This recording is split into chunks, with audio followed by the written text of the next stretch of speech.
যে কয়জন আছো শোনো, গিলবার্ট রাইলের দর্শন আমরা কোথায় পাই? এটা হচ্ছে অ্যানালাইটিক ফিলোসফি বা বিশ্লেষণ ভাষার যে একটা বিশ্লেষণমুখী দর্শন রয়েছে, সেই দর্শনের মধ্যে গিলবার্ট রাইলও হচ্ছেন অন্যতম একজন দার্শনিক। তো আজকে আমরা এই গিলবার্ট রাইলের যে দর্শন সেটা নিয়ে পড়বো।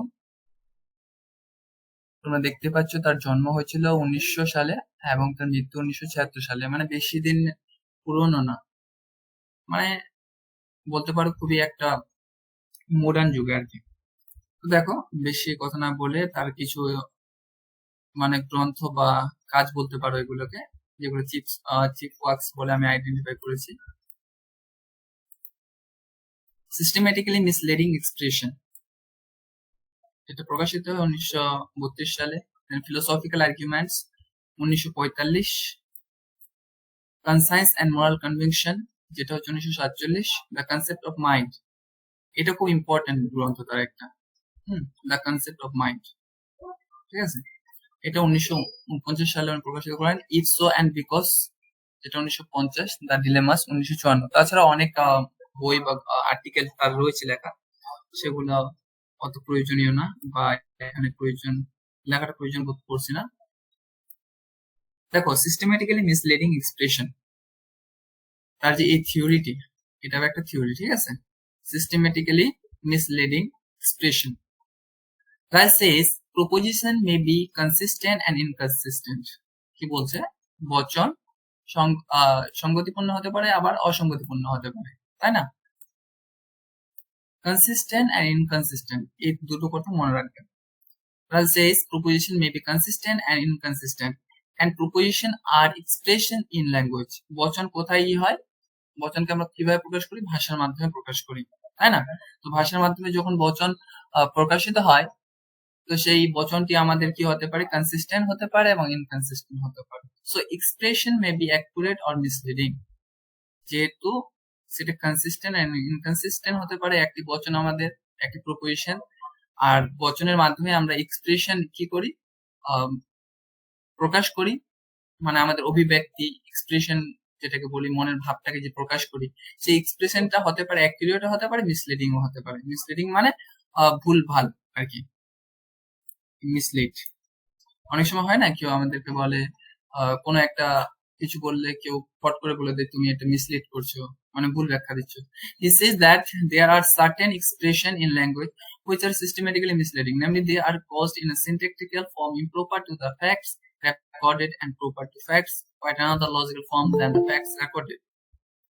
দেখো, গিলবার্ট রাইলের দর্শনে আমরা দু তিনটি জিনিসের খুব মিল এবং খুব বেশি পাবো। সেটা হচ্ছে তার সিস্টেম্যাটিক্যালি মিসলিডিং একটা, আর একটা হচ্ছে ক্যাটাগরিক্যাল মিস্টেক।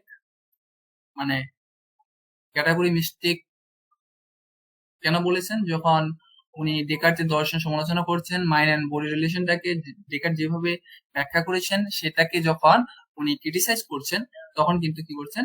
এই ক্যাটাগরি মিস্টেকের ধারণাটি নিয়ে আসছেন। Category mistake, systematically misleading expression and তার একটা নিজের যে মাইন্ড সম্পর্কে একটা মতবাদ, সেই তিনটাতে তার দর্শন, মানে বলা চলে আমাদের সিলেবাস কমপ্লিট। তো দেখো এখন, রাইল মানে Gilbert Ryle classify systematically misleading expression into 3 categories. কয় ভাগে ভাগ করেছেন? 3 ভাগে। এখানে এটা জরুরি যে যদি পরীক্ষায় আসে যে সিস্টেম্যাটিক্যালি মিসলিডিং এক্সপ্রেশন এটা কয় ভাগে ভাগ করা হয়েছে, এটা 3টি ক্যাটাগরিতে বা 3টি ভাগে ভাগ করা হয়েছে। তো নাম্বার 1, কোয়াসি অন্টোলজিক্যাল স্টেটমেন্ট। এই অন্টোলজিক্যাল স্টেটমেন্টটা কি? এটা হচ্ছে এক্সিস্টেন্সিয়াল, এটাকে বলতে পারি কোয়াসি এক্সিস্টেন্সিয়াল স্টেটমেন্ট। দেখো, এখানে লেখা আছে এক্সিস্টেন্স নিয়ে কথা বলছে, মানে 3 ধরনের স্টেটমেন্টের কথা বলছে যেটা মিসলিড হতে পারে, ভুলভাল ব্যাখ্যা দেওয়া যেতে পারে, বা যারা আগের যারা দার্শনিক তারা এই ভুলগুলি করেছেন 3 ধরনের স্টেটমেন্টের উপর। একটা হচ্ছে এক্সিস্টেন্স সম্পর্কে, অপরটি হচ্ছে প্লাটোনিক। প্লাটোনিক বলতে প্লেটোকে আমরা কি সম্বন্ধে জানি? প্লেটোকে আমরা জানি যে ইউনিভার্সালিস্ট কে প্লেটো মানে ইউনিভার্সালের এক ধরনের প্রবক্তা বলতে পারো। আমরা সবাই জানি যে সামান্য বা সামান্য ধর্মের কথা কে বলেছেন? প্লেটো বলেছেন। তো প্লাটোনিক থেকে কি বুঝবো? ইউনিভার্সাল। তো quasi platonic statement means quasi existential statement. এবার দেখো কোয়াসি রেফারেন্সিয়াল স্টেটমেন্ট, এটা মানে কোনো কিছুকে রেফার করা, নির্দেশ করা বোঝাচ্ছে। তো তিন ধরনের স্টেটমেন্ট বা প্রপোজিশন আমরা যেটা ব্যবহার করি সেটা কি, একটা হচ্ছে, প্রথমটা হচ্ছে আমাদের এক্সিস্টেন্স নিয়ে, এবং দ্বিতীয়টা হচ্ছে আমাদের ইউনিভার্সালস নিয়ে, তৃতীয়টা হচ্ছে আমাদের রেফার করা কোনো কিছুকে, দ্য অবজেক্ট রেফারিং, বা বলতে পারো কোনো কিছুকে, হ্যাঁ, যেরকম নাম দিয়ে আমরা কোনো বস্তুকে রেফার করি না, যেরকম আমি যদি মাউস বলি তো মাউস কাকে রেফার করবে, এই বস্তু রেফার করবে। তো এরকম রেফার যে করে কিছু কিছু স্টেটমেন্ট, যেরকম আমি এক্সাম্পল দিয়ে বলতে পারি the present prime minister of India, এই যে একটা স্টেটমেন্ট, হ্যাঁ, তো এটা কাকে রেফার করছে, নরেন্দ্র মোদীকে রেফার করছে। তো এরকম স্টেটমেন্ট গুলো কি হতে পারে, মিসলিড হতে পারে। কে বলছেন, গিলবার্ট রাইল বলছেন। দেখো, the first kind of systematically misleading expressions is about the existence, এটা অস্তিত্বের সম্পর্কে। কি বলছেন, according to Ryle existential statements are systematically misleading expressions because it assumes that an existent is an entity. কি বলছেন, এটা খুব ইম্পর্টেন্ট। এরা অস্তিত্বকে একটা এন্টিটি হিসেবে দেখছেন। অস্তিত্বকে এন্টিটি হিসেবে দেখছেন মানে কি, যেরকম আমি যদি বলি যে গড ইজ গড এক্সিস্ট, বা গড ইজ এক্সিস্টেন্ট, বা বলতে পারি ঈশ্বরের অস্তিত্ব রয়েছে। তো এখানে দেখো সাবজেক্ট আর প্রেডিকেট, একটা বচনে কি থাকে, একটা প্রপোজিশনের সাবজেক্ট আর প্রেডিকেট থাকে, বা উদ্দেশ্য বা বিধেয় যাকে আমরা বলে থাকি বাংলায়, উদ্দেশ্য আর বিধেয় থাকবে।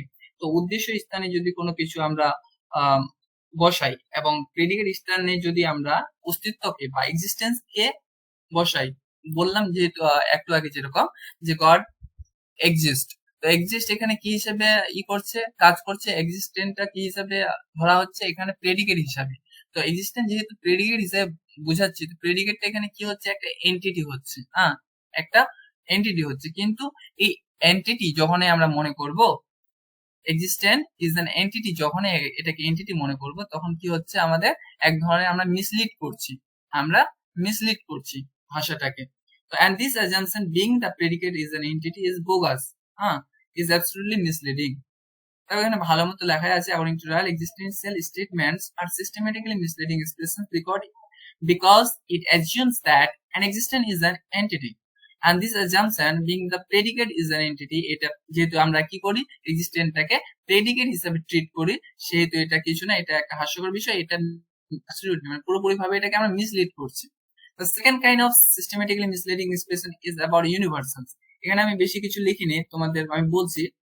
দেখো, ইউনিভার্সাল সম্পর্কে মিসলিড কিভাবে হতে পারে, যেরকম আমরা কি করি, দেখো এই যে সেকেন্ড, তার এটা ছিল না, তার আগে এটা বলে দিই, কোয়াসি প্লাটনিক স্টেটমেন্ট, এটা বোঝাতে গিয়ে কিন্তু উনি এক ধরনের কি করছেন, ক্রিটিসাইজ করছেন। এই যে তিনটে স্টেটমেন্ট মিসলিড করা মানে এক ধরনের ক্রিটিসাইজ। ধরো যে কোয়াসি প্লাটনিক স্টেটমেন্ট সম্বন্ধে কি বলছেন, তার মানে উনি সার্বজনীন বা সামান্যকে কি করছেন, খণ্ডন করছেন একদিক দিয়ে। The second kind of systematically misleading expression is about universal. তার মানে যখন আমি বলি যে রাম হয় মহনশীল, যদু হয় মহনশীল, মধু হয় মহনশীল, প্রত্যেকটি পার্টিকুলার, এই রাম, শ্যাম, যদু, মধু, সবাই তো বিশেষ, তাই না? সবাই যেহেতু বিশেষ, তো বিশেষকে নিয়ে কি হয়, কিন্তু সামান্যের ধারণাটা আসে। তো বিশেষকে বাদ দিয়ে কি আমরা সামান্য বলে কোনো কিছু পাই? আমার বক্তব্য হচ্ছে যে সামান্য যদি থেকেই থাকে, ইউনিভার্সাল যদি থেকেই থাকে, তো ইউনিভার্সালকে যদি বলা হয়, তো ইউনিভার্সালটা কোথায়, যেরকম ভার্চু, ভার্চু হচ্ছে একটা ইউনিভার্সাল টার্ম, হ্যাঁ। তো এই ভার্চু বলে কি কোনো অবজেক্টকে আমি রেফার করতে পারবো বা দেখাতে পারবো, বা ইউনিভার্সাল যখনই কোনো যখনই বলছি যদু, মধু, রাম, শ্যাম, প্রত্যেকটি পার্টিকুলার বা বিশেষ যখন বলছি মহনশীল, সুতরাং সকল মানুষ হয় মহনশীল, একটা যে বা একটা কি বলবো, সার্বজনীন যে আমরা একটা ব্যাখ্যা দেওয়ার চেষ্টা করছি, সেই ব্যাখ্যাটা কি বলছেন, বলছে এই সব যে ব্যাখ্যা হচ্ছে এগুলো মিসলিড করছি, অ্যাকচুয়ালি আমরা কি করছি, মিসলিড করছি। তারপর দেখো এখানে কিন্তু বেশি তোমাদের ডিপ কোশ্চেন আসবে না, তোমরা এটুকু জেনে রাখলে যথেষ্ট যে তিন প্রকার মিসলিডিং কি কি, ontological statement and platonic statement and referential statement. Then third হচ্ছে referential, the last kind and third kind of systematic misleading is expression is systematically misleading expression is about object referred to. For example, the vice chancellor of Oxford University is busy. তো এখানে দেখো এই যে একটা আমি কি দিয়েছি, তোমাদের উদাহরণ দেওয়ার চেষ্টা করছি, the vice chancellor of Oxford university is busy. তো এখানে বিজি যে রয়েছে টার্মটা বিজি দেখতে পাচ্ছ, বিজি এটুকু কি, এটুকু আমার প্রেডিকেট। তো আগের কোনটা সাবজেক্ট, সাবজেক্ট হচ্ছে এটা, the vice chancellor of Oxford university. তো দেখো এই যে দা দিয়ে মানে ডেফিনেট আর্টিকেল, যখন ডেফিনেট আর্টিকেলের দা দিয়ে আমরা vice chancellor of Oxford university is busy, এটা আমরা যখন কি করি কোনো কিছুকে আহ, বোঝা বোঝাই বা রেফার করে, দেখো এই যে ডেফিনেট একটা আর্টিকেল ইয়ে রয়েছে, ডেফিনেট ডেসক্রিপশন রয়েছে, এই ডেসক্রিপশনটার অর্থ কি, যে এই ডিসক্রিপশনটার অর্থ হচ্ছে এটাই যে আমরা বুঝতে পারছি কোন একটা ব্যক্তিকে নির্দেশ করছে যে কিনা ভাইস চ্যান্সেলর কোথাকার, অক্সফোর্ড ইউনিভার্সিটির। আমি যদি এখানে বলি the vice chancellor of north Bengal university is busy, তাহলে আমাদের নর্থ বেঙ্গল ইউনিভার্সিটির যে ভাইস চ্যান্সেলরটা থাকবে ওনাকে আমি রেফার করছি এবং নর্থ বেঙ্গল জায়গাটাকে রেফার করছি, ঠিক আছে। এবং ওনার সম্পর্কে কি বলা হচ্ছে, ওনার সম্পর্কে বলা হচ্ছে যে উনি বিজি আছেন, ব্যস্ত আছেন। তারপরে দেখো এই যে একটা ডেফিনাইট ডেসক্রিপশন আমি তোমাদের সামনে রাখলাম, the vice chancellor of Oxford university is busy, তো এখান থেকে কি করছে, রেফার করছে না কোনো কিছুকে, কোনো কিছুকে রেফার করছে। কাকে রেফার করছে, প্রথমত ভাইস চ্যান্সেলর মানুষটাকে রেফার করছে এবং দ্বিতীয়ত ইউনিভার্সিটিকে রেফার করছে, এবং তাদের এর সম্পর্কে কি বলা হচ্ছে যে এটা বিজি। The subject of this statement refers to person as well as to definite place, এটা একটা ডেফিনাইট প্লেস মানে একটা নির্দিষ্ট জায়গা, অথবা এবং কাকে, একটা মানুষকে রেফার করছে। বলছে এইরকম এই ডেফিনাইট ডেফিনাইট ডিসক্রিপশনের মাধ্যমে আমরা কি হতে পারি, মিসলিড হতে পারি।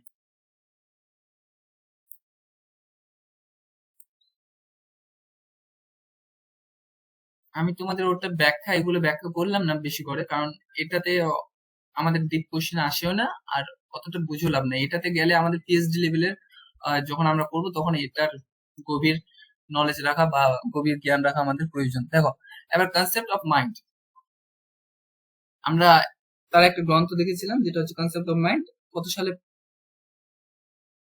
প্রকাশিত হয়েছিল, কনসেপ্ট অফ মাইন্ড 1949। তো তার থিওরিও রয়েছে কনসেপ্ট অফ মাইন্ড। দেখো in the prominent work the concept of mind, Ryle has discuss the concept of mind into two ways. তার যে এই লেখাটা ছিল মানে গ্রন্থটি ছিল দ্য কনসেপ্ট অফ মাইন্ড, সেখানে উনি মাইন্ডকে দুটি ভাগে ভাগ করেছেন বা ব্যাখ্যা করেছেন বলতে পারো। মাইন্ডকে, মনকে দুই ভাগে ব্যাখ্যা করেছেন। একটা কিভাবে, একটা হচ্ছে নেগেটিভ ওয়ে মানে নেগেটিভলি, আর একটা হচ্ছে পজিটিভ ওয়ে মানে যেটা পজিটিভলি।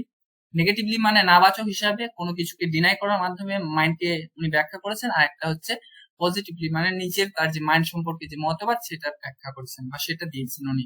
নেগেটিভলি হি ক্রিটিসাইজেস কার্টেসিয়ান ডুয়ালিজম। কার্টেসিয়ান ডুয়ালিজম মানে কি, ডেকার্টের যে দেহ মন সম্পর্কিত একটা মতবাদ, দ্বৈতবাদ, সেটাকে উনি কি করছেন, ক্রিটিসাইজ করছেন। তো কার্টেসিয়ান ডুয়ালিজমকে কে ক্রিটিসাইজ করছেন, গিলবার্ট রাইট। এগুলো আমরা জানি। পজিটিভলি কি করছেন, সে নিজের যে কনসেপ্ট মানে মনের যে একটা ধারণা, সেটা উনি ব্যক্ত করছেন পজিটিভলি। পজিটিভলি বলতে নিজে, এখানে আর কোনো কিছু তো আর সমালোচনা করছেন না, নিজের নিজের যেটা আছে সেটা কি করছেন, ব্যক্ত করছেন। তো সেটাই, সে কারণে বলছে উনি কি করছেন, নেগেটিভলি কি করছেন, কার্টেসিয়ান ডুয়ালিজমকে ক্রিটিসাইজ করছেন এবং পজিটিভলি তার নিজের যে মন সম্পর্কিত মতবাদ সেটাকে ব্যক্ত করছেন। এবার দেখো Cartesian dualism as category mistake. উনি কার্টেসিয়ান ডুয়ালিজম মানে ডেকার্টের দেহমন সম্পর্কিত যে মতবাদ সেটাকে খণ্ডন করেছেন কি হিসাবে, ক্যাটাগরি মিস্টেক হিসেবে। মানে বলছেন দেহ আর মন যে তার মধ্যে যে একটা ক্রিয়া প্রতিক্রিয়া, মানে যেটা ডেকার্ট বলবেন যে দেহ আর মন কি করে, একে অপরকে ক্রিয়া প্রতিক্রিয়া করে। যদিও দুটি কি আলাদা দ্রব্য, তবুও তারা কি করে, একে অপরকে ক্রিয়া এবং প্রতিক্রিয়া করে। তো এটাই বলছেন যে একটা দুটি প্রকার আলাদা প্রকারের দ্রব্য একে অপরকে কিভাবে ক্রিয়া করতে পারে। হুম তো সেই কারণে উনি বলছেন এখানে কি ঘটছে, ক্যাটাগরি মিস্টেক ঘটছে।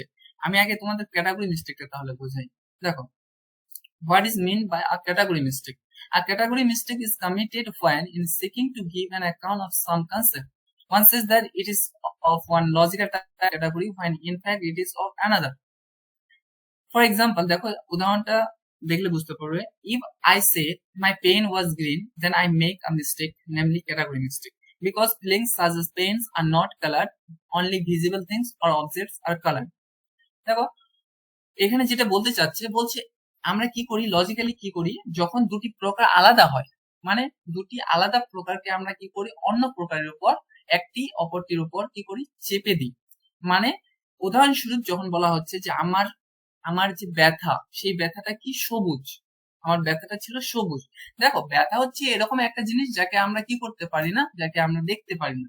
আর যাকে দেখতে পারি না তাকে, তার সম্পর্কে, বা যাকে দেখা যায় না, যাকে টাচ করা যায় না, তাকে আমরা কি করতে পারি না, তার কোনো কালারের চিন্তা করতে পারি না। তো আমরা যখন কারো কালারের চিন্তা করতে পারবো না, তাকে কালার করতে পারবো না, তখন সেটা কি সেটাকে আমরা কিভাবে বলি যে সেই জিনিসটা হচ্ছে এই কালারের। ধরো এখানে যেহেতু আমার ব্যথা বা আমার পেইন, যেটা কোনোদিনও পসিবল না যে তাকে কালার করা যাবে, বা রঙিন করা যাবে কোনো দিয়ে, কোনো রং দিয়ে রঙিন করা যেহেতু যাবে না, তো আমরা কি করে বলতে পারি যে আমার ব্যথাটা ছিল গ্রিন বা সবুজ, বা বলতে পারি আমার ব্যথাটা ছিল লাল বা সাদা। যেহেতু এটা দুইটা প্রকার যে আছে, দুটা কিন্তু দুই রকমের প্রকার। একটা হচ্ছে তোমার একেবারে আলাদা, যেটাকে আমরা কোনোদিনও কালার করতে পারি না, বা যেটা সম্পর্কে কোন রকম আমরা কালার কি করতে পারি না, নির্দেশ করতে পারি না। অপরদিকে আমরা কি বলছি, অপরদিকে কালার যে রয়েছে, কালার, কালারটা কিন্তু সেই সব জিনিসের ক্ষেত্রে যায় যেটা কিনা অস্তিত্বশীল। কিরকম অস্তিত্বশীল? যাকে আমরা ফিজিক্যাল ওয়ার্ল্ডে পাই, স্পেস এন্ড টাইমের মধ্যে পাই। যেরকম আমি যদি বলি আমার আমার ল্যাপটপটা হচ্ছে কি ব্রাউন কালারের, তো ল্যাপটপ একটা কি দেশের মধ্যে বা দেশকালের মধ্যে রয়েছে, তাই না, স্পেসের মধ্যে রয়েছে। হুম স্পেসের মধ্যে রয়েছে, স্পেস আর টাইমের মধ্যে যাকে পাই সেটাই হচ্ছে ফিজিক্যাল অবজেক্ট। বুঝাতে পারলাম? ফিজিক্যাল অবজেক্ট বলতে দেশ এবং কালের মধ্যে থাকবেই থাকবে, এটা মাস্ট। আর ফিজিক্যাল অবজেক্ট হলে সেটাই কি হবে, কালারফুল হতে পারে, হুম বা হবে। কিন্তু পেন কি কোনো ফিজিক্যাল অবজেক্ট? না, পেন হচ্ছে একটা ফিলিং। পেন কোনো ফিজিক্যাল অবজেক্ট না যাকে আমরা কালার করতে পারি। কিন্তু আমি যখন বলছি আমার আহ, আমার যে ব্যথাটা সেটা ছিল সবুজ কালারের, তাহলে এটা এখানে আমি যে মিস্টেকটা করছি, দুটি প্রকারের মধ্যে কি করছি, আমি বলে দিয়েছি, একটাকে আরেকটার সাথে জড়িত করে। সিমিলারলি, এবার ক্যাটাগরি মিস্টেক বুঝলে তোমরা? ক্যাটাগরি মিস্টেকের আরেকটা উদাহরণ ছিল, যেরকম এটা কিন্তু গিলবার্ট রাইল নিজে বলেছেন। ধরো ক্যামব্রিজ ইউনিভার্সিটিতে কোনো একজন মানুষ ঘুরতে এলো, ক্যামব্রিজ, বা আমি এখানে উদাহরণস্বরূপ বলতে পারি যে গৌড়বঙ্গ ইউনিভার্সিটিতে কোনো একজন মানুষ ঘুরতে গেল। তো এবার মানুষটা যে ঘুরতে গেল, সেই ইউনিভার্সিটির মধ্যে কি দেখবে? ইউনিভার্সিটির মধ্যে অ্যাডমিনিস্ট্রেটিভ বিল্ডিং দেখবে, দর্শন বিভাগ দেখবে, এবং কি দেখবে, বাংলা বিভাগ, হিস্ট্রি বিভাগ, ইতিহাসের বিভাগ দেখবে, প্রত্যেকটা বিভাগ দেখবে, এবং কয়েকটি হস্টেলকে উনি কি করবেন, প্রত্যক্ষ করবে। তারপর খেলার মাঠ, অবশ্যই ইউনিভার্সিটিতে কি থাকবে, খেলার মাঠ থাকবে, বা আহ, কিছু পরিমাণ দোকান থাকবে, বা যা কিছু আর কি মানে একটা ইউনিভার্সিটির মধ্যে থাকে, সেই সব কি করবে সে আহ পর্যবেক্ষণ করবে বা দেখবে। এবার দেখার পর যদি কোন একটা মানুষ যে কিনা এইসব দেখলো, গৌড়বঙ্গ ইউনিভার্সিটিতে কি কি রয়েছে, বিভিন্ন রকমের ডিপার্টমেন্ট রয়েছে, ফিলোসফি, হিস্ট্রি, কেমিস্ট্রি, ইত্যাদি ইত্যাদি, এইসব ডিপার্টমেন্ট দেখার পর দেখলো খেলার মাঠ রয়েছে। হ্যাঁ, খেলার মাঠের পাশে একটা কিসের দোকান রয়েছে, একটা চার দোকান রয়েছে। হুম তার তারপর কি রয়েছে, অ্যাডমিনিস্ট্রেটিভ বিল্ডিং রয়েছে। এইসব ঘোরার পর যখন উনি বলছেন, যখন উনি আবার প্রশ্ন করবেন যে আহ গৌড়বঙ্গ ইউনিভার্সিটি কোথায়, বুঝতে পারছো? গৌড়বঙ্গ ইউনিভার্সিটি ঘোরার পর যদি উনি প্রশ্ন করেন যে গৌড়বঙ্গ ইউনিভার্সিটি কোথায়, তাহলে উনি কি করছেন, এক ধরনের ক্যাটাগরি মিস্টেক করছেন। কারণ দেখো, এখানে ক্যাটাগরি মিস্টেকটা কিভাবে ঘটছে, যখন উনি এত সব কিছু গৌড়বঙ্গ কি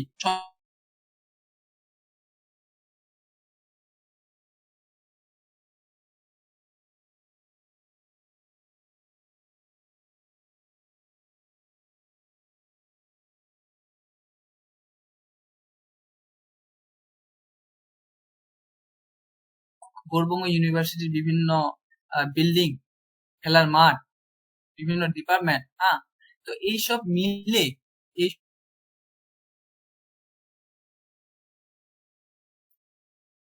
ইউনিভার্সিটি। তা এই প্রশ্নের উত্তর কি গৌড়বঙ্গ ইউনিভার্সিটি বিল্ডিং এর সামগ্রিক মানুষ, কিন্তু বঙ্গ ইউনিভার্সিটি হয়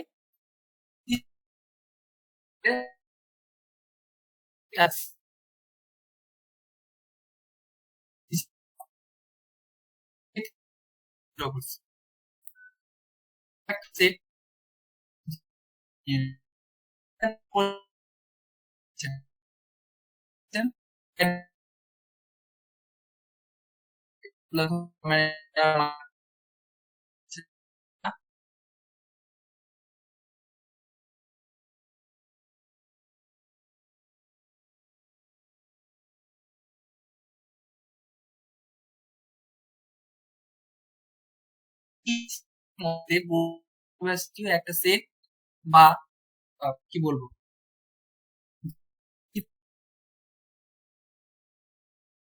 কাজ করবে, মানে একটা কল্পনা করছেন,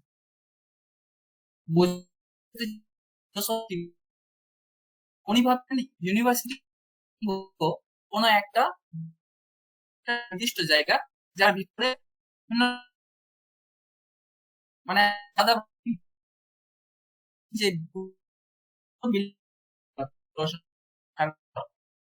কি হলো, মানে গৌড়বঙ্গ বিশ্ববিদ্যালয়কে কিন্তু উনি সেই মানুষটি দেখে নিলেন, কিন্তু তার সত্ত্বেও উনি বলছেন যে গৌড়বঙ্গ বিশ্ববিদ্যালয় কোথায়। তার যে ভুলটা হচ্ছে, সেই ভুলটা হচ্ছে অ্যাকচুয়ালি উনি গৌড়বঙ্গ বিশ্ববিদ্যালয়কে একটা আলাদা বিল্ডিং হিসেবে একটা ক্যাটাগরিক্যাল মিস্টেক করছেন।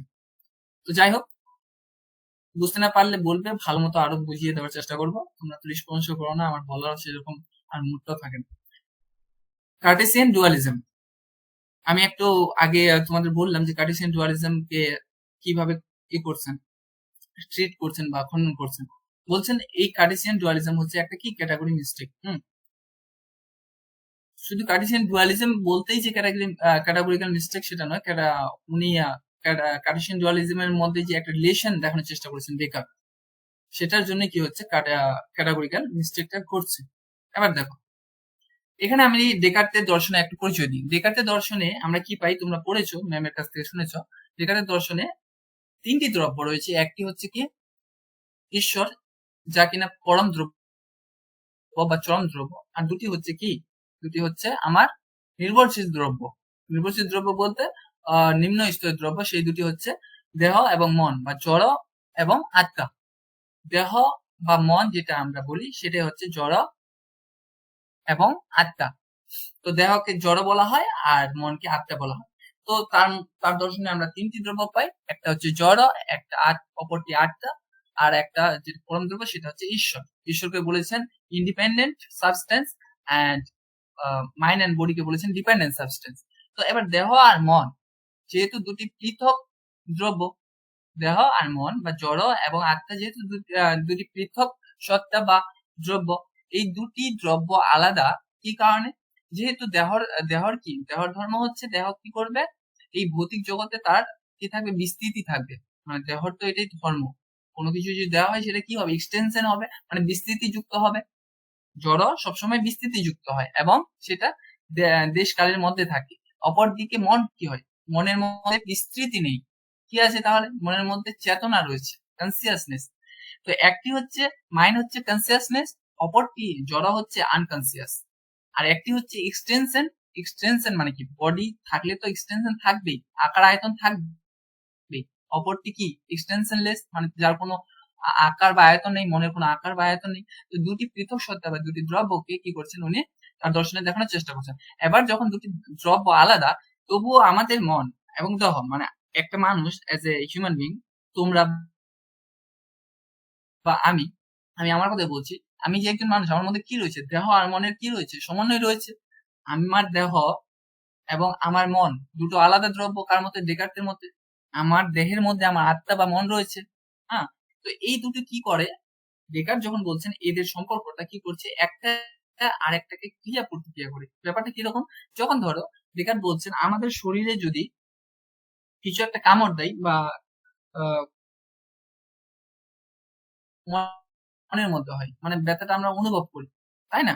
এবার শরীরে যদি আমাদের একটা কি পিঁপড়ে কামড় দেয়, তো আমরা সাথে সাথে সেটা কিসের মাধ্যমে পাই, মনের মধ্যে পাই। বা মন সেটা দুঃখ পায়, কষ্ট পায়। কেউ যদি আমাদেরকে কি করে, কেউ যদি আমাদের একটা মানে থাপ্পড় মারে, তো আমরা কি করি, সেটা কান্না করি, কিন্তু সেটা মন রেসপন্স করে, তাই তো? আর মনের মধ্যে কিছু ঘটনা এমন হয় যেটা দেহের মাধ্যমে প্রকাশ পায়। যেরকম আমি যদি বলি, আহ দেহকে নিজে নিজে চলতে পারে, তার মধ্যে কি কনসিয়াসনেস আছে? নেই। দেহ নিজে নিজে চলতে পারে না। মৃত মানুষ নিজে নিজে কিছু করতে পারে না, তার মধ্যে আত্মা নেই যেহেতু বা মন নেই। এবার দেখো, যখন আমরা এক জায়গা থেকে এক জায়গায় যাই, ধরো এই ঘর থেকে আমি ওই ঘরে যাব, তো এটা আমার কি, এটা আমার মনের একটা কনসিয়াসনেস এর কি পার্ট, বা আমার মনের একটা ইচ্ছা, আমি এখান থেকে এক জায়গা থেকে এক জায়গায় যাব। তো যাওয়ার ক্ষেত্রে কে কাজ করছে? আমার বডি কাজ করছে, দেহ কাজ করছে, তাই না? দেহটা কাজ করছে, যে পা একটা কি দৈহিক বিষয়। তো পা যে যাচ্ছে, কার কার কথাই গেল, এটা মনের কথাই গেল। তো কোনো না কোনো ভাবে আমাদের ইচ্ছার সাথে বা মনের সাথে দৈহিক বিষয়ের কি আছে, একটা সম্বন্ধ রয়েছে, এবং সম্বন্ধটা কি, ক্রিয়া প্রতিক্রিয়া সম্পর্ক, একটা একটাকে কি করে, ক্রিয়া প্রতিক্রিয়া করে। এবার এই যে ক্রিয়া প্রতিক্রিয়া করে, এখানেই সমালোচক, যেরকম আমরা গিলবার্ট রাইলের নাম বলতে পারি, সমালোচক স্পিনোজাও সমালোচনা করেছেন। তো গিলবার্ট রাইলের কথাই যদি বলি, তো কি বলছেন, এই যে ক্রিয়া প্রতিক্রিয়াটা ঘটছে, এটা কিভাবে ঘটছে? আমি কিন্তু এই যে ক্যাটাগরি মিস্টেক, এখানে কিন্তু সেরকম আলোচনা নেই, আমি যেটা বলছি এখান থেকে আলাদা একটু দেখো। এই যে ক্রিয়া প্রতিক্রিয়াটা ঘটছে, এটা কিভাবে ঘটতে পারে, যেহেতু দেহের বিষয় আলাদা আর মনের বিষয় আলাদা। মন হচ্ছে তোমার চেতন সত্তা, আর দেহ হচ্ছে তোমার কি, জড়। তো জড় কিভাবে মনের দ্বারা প্রবাহিত হতে পারে? দেহ মনের দ্বারা কিভাবে প্রবাহিত হতে পারে, এটা কে করছে, সমালোচকরা। সমালোচকরা কি বলছে, দেহ মনের ভাই কিভাবে প্রবাহিত হতে পারে, এবং মন কিভাবে বা দেহর দ্বারা প্রবাহিত হতে পারে। তো ডেকার্ট কি বলছেন, এখানে আমাদের ব্রেনের মধ্যে একটা কি রয়েছে, পিনাইল গ্রন্থি রয়েছে। পিনাইল গ্রন্থি নামক একটা কি বলছেন, ব্রেনে একটা পিনাইল গ্রন্থি নামক একটা যন্ত্র রয়েছে, যেটা কিনা আমাদের দেহ আর মনের সম্পর্কটাকে কি করে, নিয়ন্ত্রিত করে। আমাদের মনে যখনই কোনো কিছুর প্রকাশ পায়, সেটা পিনাইল গ্রন্থিতে যায়, পিনাইল গ্রন্থি সেটা দেহকে কি করে, কোনো একটা ইনস্ট্রাক্ট দেয়, যার ফলে দেহটা চলে। এবার দেখো, এই যে পিনাইল গ্রন্থির কথা উনি বলছেন, পিনাইল গ্রন্থিটা কি তাহলে? মানে যারা সমালোচনা করছেন তারা তারা প্রশ্ন করছেন যে পিনাইল গ্রন্থির কথা যে আটকে বলছেন, যে আপনি যে বলছেন পিনাইল পিনাইল গ্রন্থি মানে সেটা কি দেহের বিষয় নাকি সেটা মনের বিষয়? মানে আমার ব্রেনে থাকে অ্যাজ এ ফিজিক্যাল অবজেক্ট, তাহলে তো সেটা ফিজিক্যাল হয়ে গেল, সেটা দেহের বিষয় হয়ে গেল, সেটা তো মানসিক হলো না, ঠিক আছে? তো সেটাও তো এক প্রকার মানে দেহের বিষয়। তো দেহ কিভাবে আবার আমার মনকে প্রভাবিত করতে পারে? যেহেতু পিনাইল গ্রন্থিটা নিজে একটা দৈহিক বিষয়, আমরা আগে এটা প্রশ্ন করেছিলাম, দেহ মনকে কিভাবে প্রভাবিত করতে পারে। তো পিনাইল গ্রন্থি যেহেতু দৈহিক বিষয় বা দেহের একটা অংশ, তাহলে এই পিনাইল গ্রন্থি কিভাবে মনকে প্রভাবিত করতে পারে? আবার সেই একই প্রশ্ন চলে আসলো। তারপর কি বললো, তারপর ডেকার্ট কিন্তু এর কোনো উত্তর দেওয়ার চেষ্টা করেননি, ঠিক আছে? এরপর যখন উপলক্ষবাদের একটা ধারণা চলে আসলো, উপলক্ষবাদ বলতে যারা ঈশ্বরের উপর ইয়ে করে, এটাকে ফেলে দেয়। তো উপলক্ষবাদীরা কি বললেন না, ডেকার্টের যারা আর কি মানে সাপোর্টার ছিলেন দুইজন, একজন মনে হয় নিকোলাস, নিকোলাস কি যেন নামটা আমার মনে পড়ছে না ঠিক এই মুহূর্তে, দুইজন ছিলেন। তো দুইজনে কি বলছেন, যে এই যে দেহ আর মনের ক্রিয়া প্রতিক্রিয়াটা ঘটে, এটা কিসের মাধ্যমে, এটা ঈশ্বরের ইচ্ছার মাধ্যমে ঘটে থাকে, ঈশ্বরের ইচ্ছার মাধ্যমে ঘটে থাকে, বলে এটাকে কি বলা হয়, উপলক্ষবাদ, অকেশনালিজম। রাইট। এবার আমরা ফিরে আসি যে কার্টেসিয়ান ডুয়ালিজম তাকে গিলবার্ট রাইল কিভাবে খণ্ডন করছেন। উনি বলছেন, প্রথমত আমরা দেখলাম যে ক্যাটাগরি মিস্টেক কি, ক্যাটাগরি মিস্টেক হচ্ছে যখন দুটি দুটি আলাদা সত্তাকে বা দুটি আলাদা প্রকারকে আমরা কি করি, একের সাথে একে জড়িয়ে ফেলি। হ্যাঁ।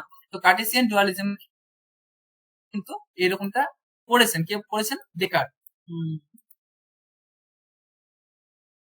Cartesian dualism, namely the dualism propounded by Descartes between mind and body, is a core feature of Descartes' philosophy.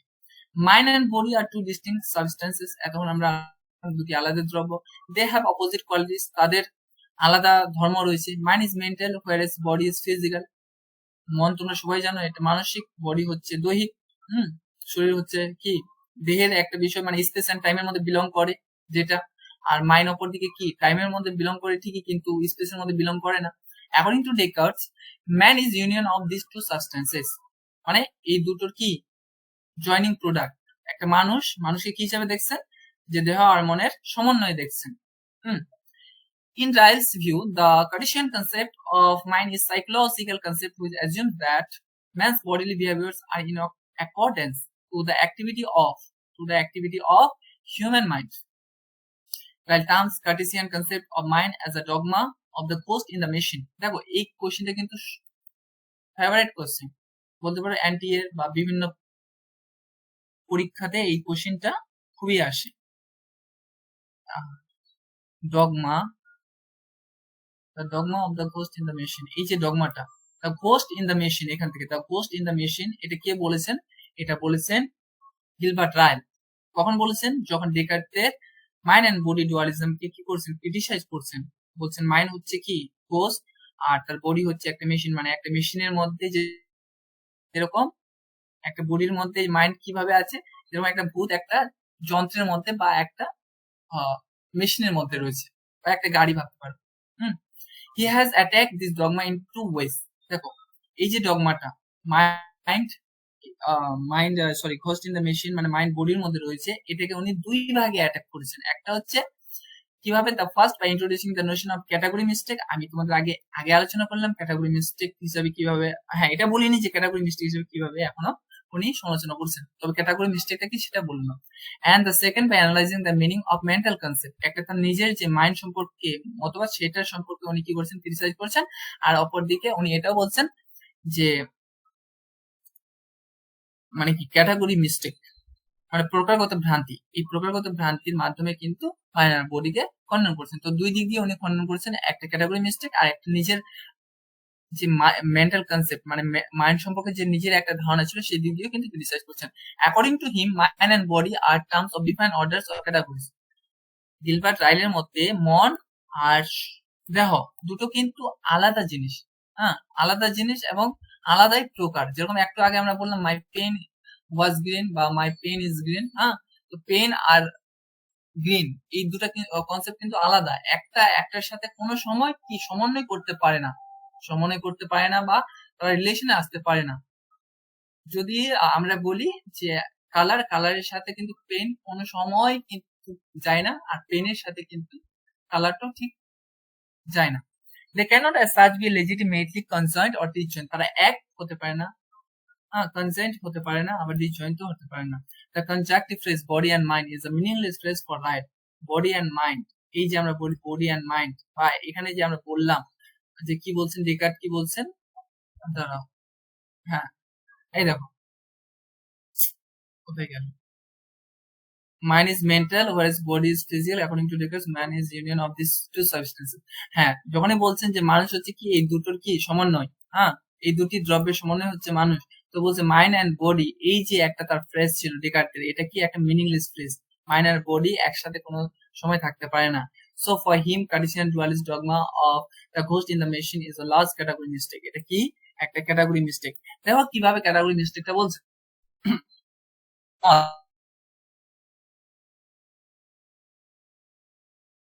Fine at this position. In correcting the category mistake of the dogma of the ghost in the machine, by and large, Ryle is going to argue that what the dogma continually discussed as occurrences, episodes. The occurrences, episodes, process are most often disposition. এটা হচ্ছে এক ধরনের স্বভাব, disposition. এগুলো কি? এগুলো actually থাকে না। মানে মন মন বলে যে তুমি কোনো কিছু পাবে সেরকমটা নয়। সরি, গিলবার্ট রাইল বলছেন যে মন বলে যে কোনো স্বতন্ত্র দ্রব্য সেটা কিন্তু নয়, যেরকমটা ডেকার্ট মনে করেছেন যে দেহ একটা আলাদা জিনিস, মন একটা আলাদা জিনিস। কিন্তু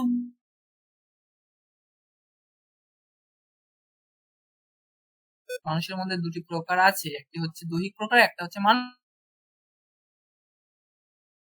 কি করছেন না, স্বীকার করছেন না, উনি কি করছেন এটাকে অস্বীকার করছেন।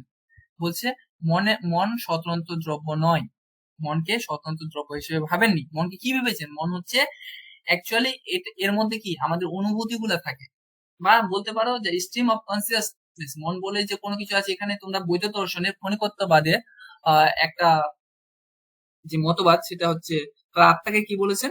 স্ট্রিম অফ কনসিয়াসনেস, তাই না? চেতন প্রবাহ বলেছেন। তো মন হচ্ছে কি সেরকম একটা চেতন প্রবাহ, মন হচ্ছে চেতন প্রবাহ, এটা কোনো স্বতন্ত্র দ্রব্য নয়। এটা কি হয়? সদা পরিবর্তনশীল, যেরকম উইলিয়াম জেমসও বলেছেন স্ট্রিম অফ কনসিয়াসনেস। কিসের কথা? মাইন্ডকে বলেছেন স্ট্রিম অফ কনসিয়াসনেস। তো এখানে গিলবার্ট রাইলও বলছেন যে মাইন্ড কি একটা স্ট্রিম অফ কনসিয়াসের স্ট্রিম অফ কনসিয়াসনেস এর মতো ভাবতে পারো, চেতন প্রবাহের মতো। এটা সদা পরিবর্তনশীল, মানে দেহের মধ্যে কিছু ঘটলে মন কি করে সেটার মধ্যে অটোমেটিকলি রিয়াক্ট করে। মন তো না, মনের কিছু বিষয় মানে দেহের চেতনার মধ্যে, দেহটা কি, দেহের মধ্যে চেতনা কি করে আসে? এই চেতনাকে চেতনাকে যদি আমরা গুণ হিসেবে ধরি, এবং মনকে যদি বা আত্মাকে যদি আমরা তার দ্রব্য হিসেবে ধরি, দ্রব্যের গুণ হচ্ছে চেতনা, মানে আত্মা নামক দ্রব্যের গুণ হচ্ছে চেতনা, তাহলে আমরা ভুল করবো। এখানে কিন্তু গিলবার্ট রাইল বলছে আমরা ভুল করবো এই বিষয়টা। তাহলে কি হিসেবে বুঝবো? চেতনা গুলি আছে, চেতনার বাইরে যে মন কোনো কিছু আছে এমনটা নয়। তো চেতনা কি? চেতনা এই যে দেহটা আমাদের, মানে চার্বাকদের মতে এখানে একটু ভাবতে পারো, চার্বাকরা বলছে কি চৈতন্য বিশিষ্ট দেহ আত্মা, মানে আমাদের দেহের মধ্যে যে বিভিন্ন রকম অঙ্গ প্রত্যঙ্গ রয়েছে এর মিশ্রণের ফলে যে কি হয়, কোনো কোনো সময় আমাদের মধ্যে যে কনসিয়াসনেসটা থাকে এটা রিয়াক্ট করতে শুরু করে। মানে ধরো আমার শরীরে কোনো একটা আঘাত লাগলো, তো আমি কান্না করি, বা আমার ব্যথা অনুভব হয়। এই যে আঘাত লাগার পিছনে অনুভবটা হয়, এটা যে মন নামক আলাদা একটা দ্রব্য যে ফিল করে, এটা আমরা বলতে পারি না। এই আঘাতটা কি করে হয়? আমার আঘাত, সরি, এই আঘাতটা যখনই আমার লাগে তখনই আমি কিন্তু ব্যথা অনুভব করি। এটা আমার একটা, কি বলতে পারো তোমরা, দেহের সংমিশ্রণের, মানে দেহের বিভিন্ন অঙ্গ প্রত্যঙ্গের সংমিশ্রণের ফলেই এই জিনিসগুলোর কি হয়, উৎপত্তি হয়। এর বাইরে কোনো কিছু নয়। দেখো এই এটা প্যারাটা পড়লে তুমি বুঝতে পারবে। Thus Ryle replaces mind by disposition. He believes that all psychological terms are more or less dispositional in character. এগুলি এক একটা স্বভাব, মানে দেহের একটা স্বভাব। So he denies mind as to be a substance over and above the body. মানে দেহের উপরে যে, দেহের সঙ্গে যে মনকেও মানে দ্রব্য হতে হবে, বা মন একটা দ্রব্য, সেটা উনি কি করছেন, ডিনাই করছেন, মানে অস্বীকার করছেন। For Ryle this position is nothing actual, মানে এই স্বভাবটা আসলে কিছু না, এটা কিছু না, এটা একটা, আমরা যে বলছি চেতন প্রবাহ, এর বাইরে কিন্তু কিছু না। আমাদের দেহের জায়গায় যদি আমরা কেটে ফেলি, রক্ত বার হবে না? তো সেটা কিন্তু কিভাবে আমাদের মন ফিল করছে, যখন দেহটা কি করছে, তো দেহের মধ্যে আসলেই কিন্তু মানে কাট করছি আমরা, কেটে যাচ্ছে, ঠিক আছে? মানে বিষয়টাকে কিভাবে বুঝি তোমাদের কাছে, এখানে একটা এক্সাম্পল দেওয়া আছে, এটা দেখো। For example, when glass is said to be brittle, brittle মানে ভেঙে যাওয়া, ঠিক আছে? It does not mean the brightness is a property secretly present in glass. কি বলছে, যখন একটা গ্লাস কি হয়ে যায়, ভাঙচুর হয়ে যায়, তো তার মানে এটা নয় যে ভেঙে যাওয়াটা গ্লাসের মধ্যে কি ছিল, একটা গুণ হিসেবে ছিল। যখন কোনো কিছু ভেঙে যায়, ভেঙে যাওয়াটা কি একটা গ্লাসের মধ্যে কি গুণ হিসেবে ছিল, এটা নয়। কারণ ভেঙে যায় কি হিসাবে, যখন একটা সার্টেন সিচুয়েশন ওইরকম আমাদের কি হয়, তৈরি হয়।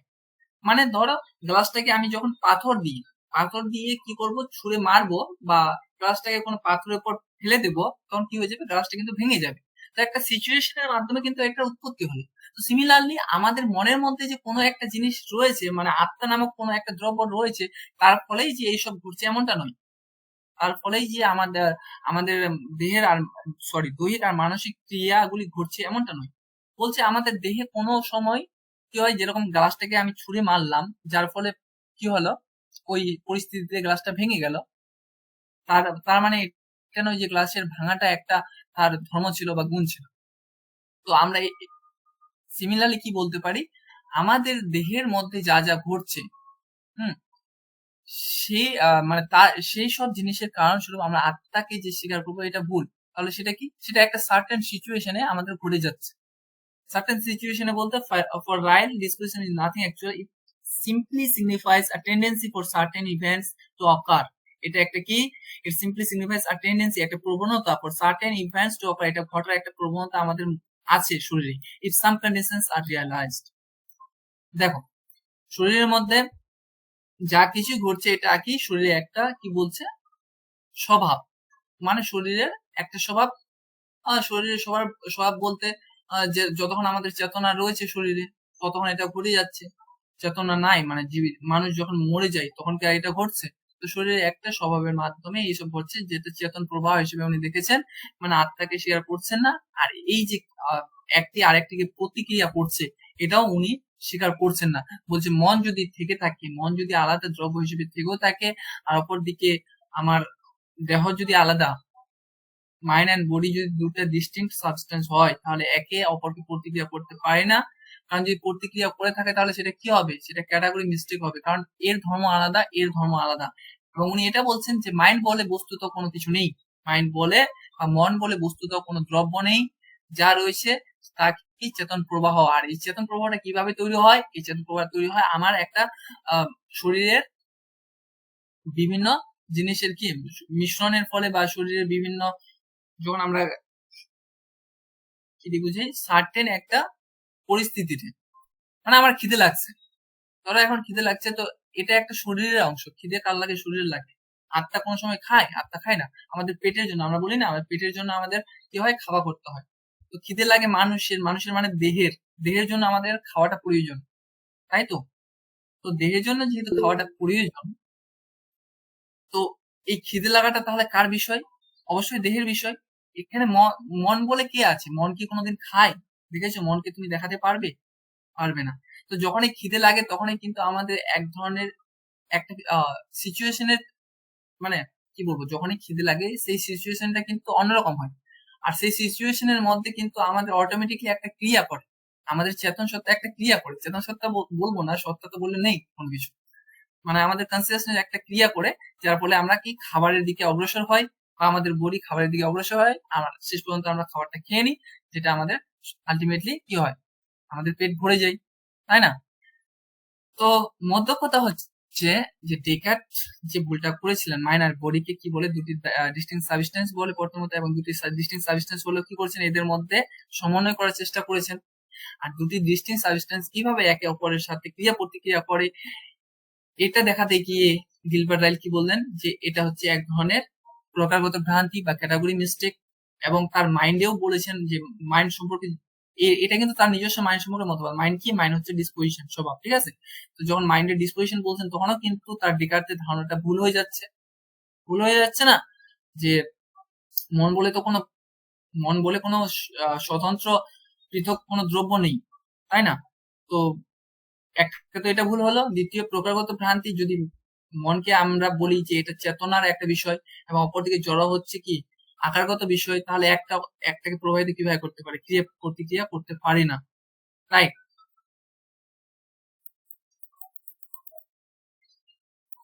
আচ্ছা বলো, তোমাদের কার কোনো কোয়েশ্চেন?